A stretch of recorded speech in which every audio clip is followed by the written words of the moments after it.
মাত্র কয়েকটি গরু মাংসের পিস দিয়ে বানিয়ে ফেললাম অসম্ভব মজার এই কাবাবগুলো। ভিজিয়ে রাখা বুটের ডাল নিয়ে নিলাম 1.5 কাপের মতো, সাথে দিলাম মাঝারি সাইজের 5 পিস গরুর মাংস, কয়েকটা পেঁয়াজের টুকরা, কয়েকটা রসুন ছিলিয়ে দিয়েছি। তারপর 1 কাপ পরিমাণ পানি দিয়ে প্রেসার কুকারে সিদ্ধ করে নিয়েছি। বুটের ডালটা একদম সিদ্ধ হয়ে গেছে। মাংসের পিসগুলো এবার আমি পাটায় বেটে নিচ্ছি। এটা হয়ে গেছে, এবার একটি বাটিতে তুলে নিলাম। এবার একে একে সবগুলো মশলা দিয়ে দিব। প্রথমেই আমি ধনিয়া গুঁড়া দিয়ে দিলাম 1 টিস্পুন, মরিচের গুঁড়া দিয়ে দিলাম 2 টিস্পুন, হলুদের গুঁড়া 1 টিস্পুন, লবণ দিয়ে দিলাম 1 টিস্পুন। মাংস আর ডাল সিদ্ধ করার সময়ও কিছুটা লবণ দিয়ে দিয়েছিলাম।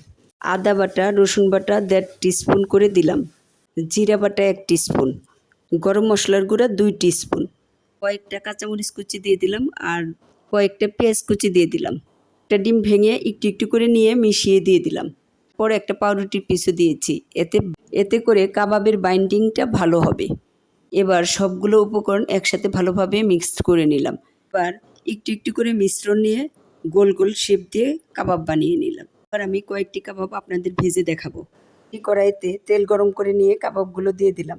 এবার উল্টে পাল্টে ভালোভাবে ভেজে নিচ্ছি। খুব সুন্দর করে ব্রাউন কালার করে ভেজে একটি প্লেটে তুলে নিলাম। ঠিক এই রেসিপি ফলো করে যদি আপনারা কাবাব বানান তাহলে একটি কাবাবও ফেটে যাবে না, খেতেও অসম্ভব মজা হবে।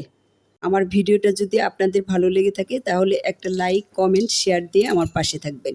আপনাদের একটি লাইক, কমেন্ট, শেয়ারই আমাকে পরবর্তীতে কাজ করার উৎসাহ যোগাবে। এবার একটি কাবাব ভেঙে আমি আপনাদেরকে দেখাচ্ছি।